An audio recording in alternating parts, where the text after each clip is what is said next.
Hi, I'm James Shillinglaw for Insider Travel Report. I'm here at Irish House, right in the MetLife building in New York City, and we're about to see the new marketing plan for Ireland be unveiled in just a few minutes. And the woman who's going to do that, in part, is Alison Metcalf, who's the head of North America for North America Tourism for Ireland, for Tourism Ireland, right? I'm right about that. Yeah, you're right about that. I'm right about that. And so we've interviewed Alison before many times about this, and this is kind of an annual event, but we're going to hear what the latest is. And right here, you're going to hear it too. And you'll find out all about that and more on Insider Travel Report. Oh, that was good, wasn't it? Excuse me, your hat. You dropped your hat!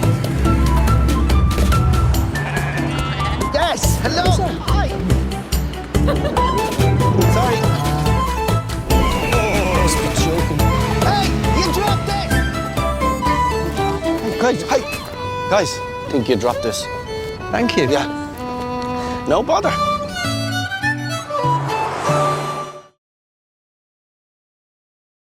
Alison, first of all, great to see you. I've never been in your new offices, so that's interesting. Oh, welcome to Ireland House. We've been here about a year and a half now, and we love it here. I mean, we're here as part of Ireland House with other agencies, but we have a great opportunity for our teams to work together in new modern space, and it's welcome to Ireland House. Well, let's get to the whole plan. I mean, basically, how much does Ireland get from overseas tourism overall in terms of revenue, and also how much from the U.S.? Yeah, well, we have, tourism revenue onto the island of Ireland is worth about €6 billion, and we have ambition to grow that to 10 billion by 2031. That's a big jump. It's a big number, and I think what's important about that is that the US market is the number one market for Irish tourism by revenue. So Americans tend to stay longer, they spend more, and if we look at North America as a whole, including Canada, in 2025 we actually saw an increase in trips. So one of the few regions that did deliver significant growth, and we saw a 7% increase in trips from the United States to the island of Ireland last year.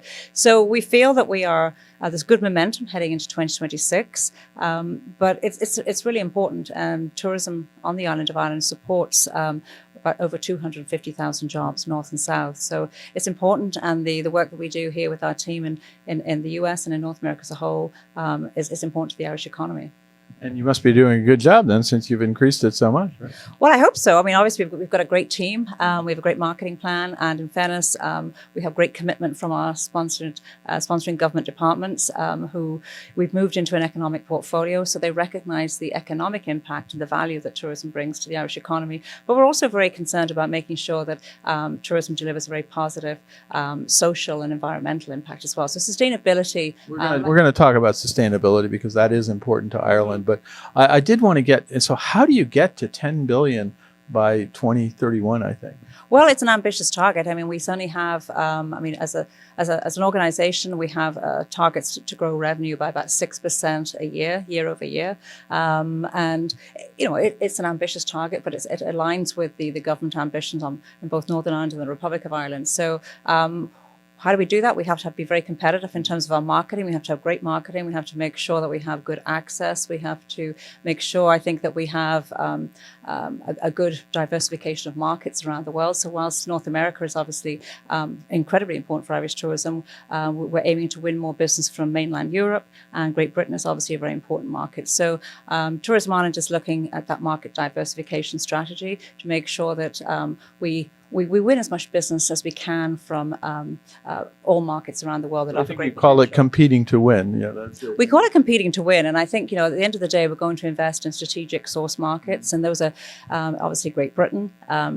Certainly in the US, we're going to deepen and defend our activity and our investment in the US, and also invest more in mainland Europe as well, and look at some of those markets further afield. But ultimately, it is about driving revenue, and obviously the US market contributes about 35% of international tourism revenue onto the island. So this market is incredibly important, and Tourism Ireland is absolutely committed to continue with its investment here in the US, and looking to see what we can do to create demand in new markets, not only in some of the new gateways, but in some of those other feeder markets where we feel there's potential to reach our target audience and create that demand for future access development.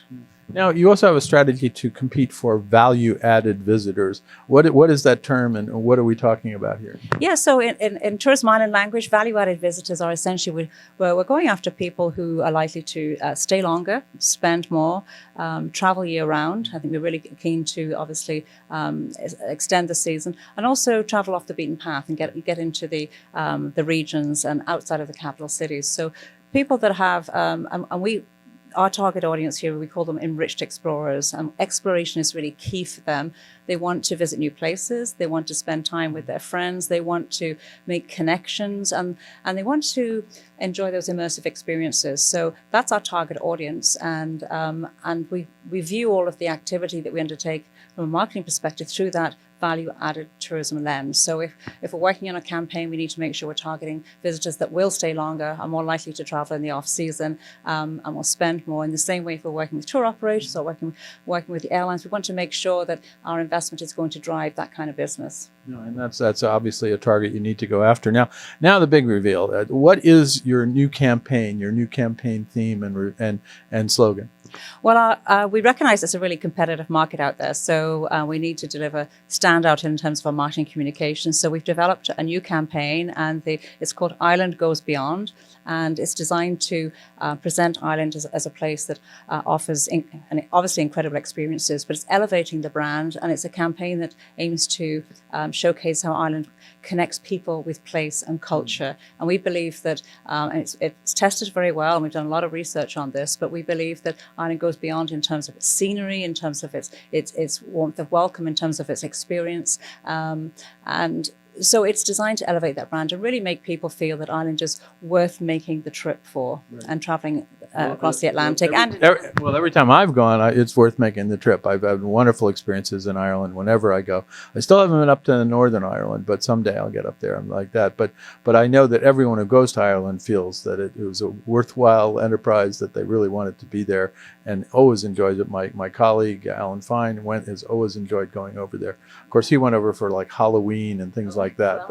Well, Halloween and like St. Patrick's Day, we've got a couple of sort of tentpole events in the calendar. I think St. Patrick's Day is always obviously one for us in March. It's the beginning of the visitor season. And Halloween, again, we've been building awareness for Ireland as the home of Halloween over the last number of years. It's a great place to visit. And also it's a great time of the year to go. I mean, I think increasingly American travelers are looking to travel outside of a peak period. Not only is it generally less crowded and less expensive, but also the weather is temperate, and I think it's been temperate, yeah. It's temperate, and people aren't necessarily going for the weather, but it's a great time to visit, and it's a great time to connect with locals. There's lots of events and festivals, and what we've done with Halloween is, whilst we have the two major festivals, Puka in County Meath, and we have the renowned Halloween festival in the city of Derry, Londonderry in Northern Ireland. There are now Halloween festivals in 6 or 7 regions around the country. So again, using that as an initiative to get people out into the regions and really give them an opportunity to connect with locals in small towns and villages. And I think that's a good example of sort of tourism creating a positive social impact, community impact, and particularly in rural areas. And that's clearly also part of the sustainability factor of trying to get the communities involved and benefiting from travel and tourism. Now, let's go straight to the market. What was what was the performance last year from the U.S. in terms of visitors? I think I heard it was like 1.3 million, up, 7%. That's right. Yeah. So we saw. So Americans made 1.3 million trips, which was 7% up on 2024. So we were very happy with that, given the fact that I think 2025 was a very volatile year, certainly in terms of the external environment, certainly the first half of the year. And then when we looked at the second half of the year, we saw consistent month-over-month growth in the second half of the year. So we feel we're cautiously optimistic now. We've been talking with a lot of our tour operator partners today that we have reasonably good momentum going into 2026. That's great. And that's what I was going to ask, is what is 26 looking like? We're at the beginning of it here, and that's what this whole marketing plan is all about. You mentioned Halloween, St. Patrick's. What are some of the other key events that maybe our travel advisor partners and viewers can key in on in Ireland to bring people over at the right time?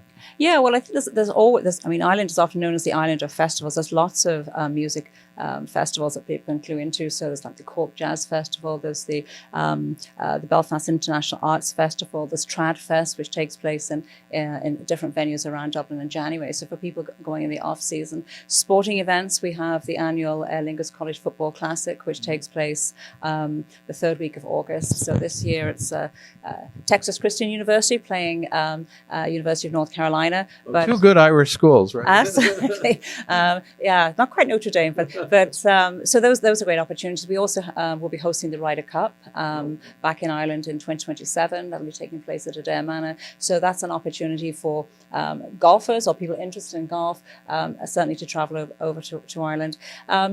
The other thing that we're really putting a spotlight on is really in May we will be focusing on slow tourism, and we'll be launching for the second year in a row our Ireland Unrushed campaign. So that really is trying to encourage people to slow down, to linger longer in places, and we'll also be promoting more sustainable methods of transportation, so rail travel, and some of our experiences in the Hidden Heartlands areas along some of our blue ways, our greenways, our waterways, hiking and biking trails, and that's something that people can do year round.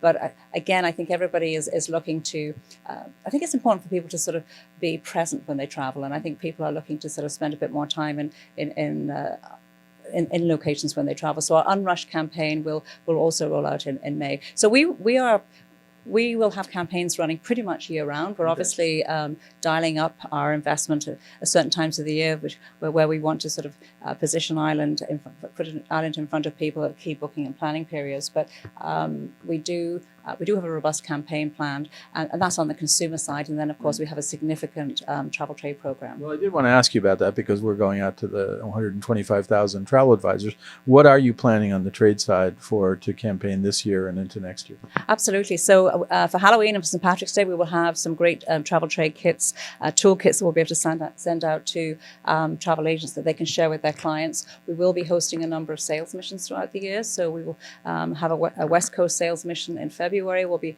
in Houston, LA, Portland and Seattle. And then in April, we'll be in Chicago with our Best of Ireland sales missions, Chicago, Philadelphia, where else are we going? Philadelphia, Washington, and Raleigh, North Carolina. You're taking most of one of the spots. Yeah, that's good. Yeah, no, absolutely. And then for agents, I mean, we host monthly webinars. Mm-hmm. So again, they're themed webinars. We've encouraged people to sign up. We're getting great attendance, and it's really great to see the interaction we're getting from agents on those monthly webinars. We organize those out of our New York office, but we also have quarterly webinars organized out of our San Francisco office. So they're themed, everything from group travel to different regions, wedding travel, Northern Ireland, Wide Atlantic Way, different types of travel. And those webinars involve industry partners from Ireland, 4 partners. So it's a great opportunity for agents to educate themselves. Fam trips, we continue to offer a number of fam trips. We are putting additional focus on working with luxury travel advisors and trying to win more of that luxury segment of the market. So you'll see us out working with the retail consortia, Virtuoso, Signature, travel leaders. And we also have our monthly e-zines, and we have an internal a trade Facebook group where, again, that's a great opportunity for agents to sign up to get insider information from us. So you can head on to, we have a travel trade site, offireland.com, so I'd encourage people to visit that. It sounds like you have a very robust program for travel advisors, so that's not going to be a problem for them. They're going to really enjoy. They like selling Ireland anyway, but you've given them new ways to sell it. Now, how your colleagues across in the UK have really been focusing on screen tourism and things like that. How they focus in on the miniseries, the movies, and things like that. How important is that for Ireland and sort of picking up on stuff that we're watching Ireland in the movies and on TV and all that? Have you picked up on anything with that with your new campaign? Hugely important for us. So over the last number of years, we know how important movies are in terms of influencing destination choice. And I know from recent research, almost a third of Americans are influenced by movies locations in terms of selecting their destination choice. So we have done a lot of work promoting great locations, filming locations in Ireland. I name a few, like Game of Thrones was one of the biggest hit series on the small screen, and that was filmed mainly in Northern Ireland. Star Wars, we've certainly filmed in Ireland. We'll have Derry Girls was an HBO series, which again proved very, very popular with Americans. And there's a new series coming out on HBO called How to Get to Heaven from Belfast, written by Lisa McGee. But many other films, the Banshees of Inisherin, The Quiet Man. Over the years, Ireland has been used as an incredibly successful backdrop for movie locations. So it's really important to us. And we also have a very vibrant film and screen industry in Ireland. So we work with studios and we work with producers to leverage the tourism potential. Now, you talked about sustainability and how important is promoting Ireland as a sustainable destination to your campaign? It is very important. I mean, I think, as I said before, sustainability underpins everything we do. So whilst we want to, create and maximize the economic impact that tourism has, I think, like a lot of destinations, we want to make sure that tourism works for local communities and it delivers that social and positive environmental impact. So we are promoting and obviously car-free ways to travel around, rail travel, bus travels, more sustainable methods of transportation. We're also working with the tour operators to put together more sustainable travel itineraries. And we've also got a great collaboration with Tourism Cares that you're familiar with. Say that. You've got a lot of great collaborations. Tourism Cares is wonderful. Do you have a meaningful map for them? We do. We have a meaningful map, and we're really proud of the fact we have 46 impact partners or sustainable tourism businesses on that map, and that's growing. So that's a great tool for us. We're using that to promote that to the tour operators, but it's also available for travel agents so that they can see that Ireland does have an increasing number of sustainable travel products and experiences. And as you know, I mean, that the criteria to join that are quite sort of rigorous. So and it's a great way for some of those smaller experiences, those immersive experiences, sustainable experiences, food and drink, culture, cultural experiences to get some exposure in a large market like the US. Now, you have some great partnerships. You mentioned Tourism Cares. I believe you also have partnerships with Delta and Colette. And how important are those partnerships to helping you promote Ireland? Yeah, well, I think we often say to ourselves that promoting Irish tourism is too big a job just to leave to Tourism Ireland. We have to work in partnership with our industry partners. So we put at the heart of our marketing program working with the airlines and with the tour operators. And I guess we use the same lens that we referred to before. We look at cooperative campaigns through that value-added tourism lens. So we work closely with a number of tour operator partners to drive incremental business. It's not about funding market share battles. We want to grow the overall pie to the island of Ireland. And we also work with the airlines as well to make sure that we continue to support and sustain both existing and new routes. And of course, it's not that far to go to Ireland. That's one of the biggest things, at least from the U.S. East Coast. It's not, and I often say, certainly from the East Coast, you can get to Dublin or Shannon quicker than you can get to LA, and way more braggable, This is true, absolutely. Now, we've gone over a lot. Is there anything else you want to tell our Travel Advisor viewers about the new campaign and what they can expect from Ireland heading into where we're in just in February now in 2026? But what can they expect for this new campaign and from Ireland as a whole for tourism? Well, first of all, I just want to thank all of the travel advisors out there for their support and for their business in supporting Ireland. We really do recognise the value of the retail travel channel. It's really important to us, and we're investing significantly in our marketing to the travel trade. I think what can you expect from Ireland? I think you can expect to offer your clients a great experience. I mean, they're going to come back very well satisfied. We've got great investment in the product. It's easy to get to, some incredible experiences on offer.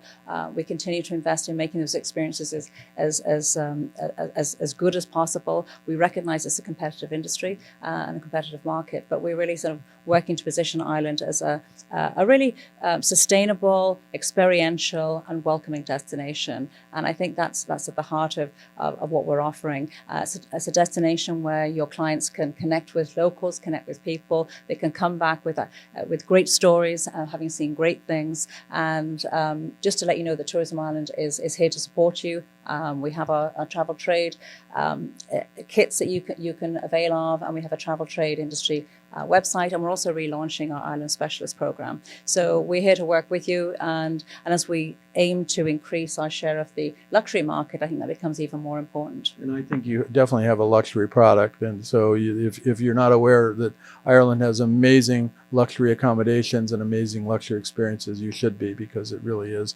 a destination that is warranted for upscale travelers.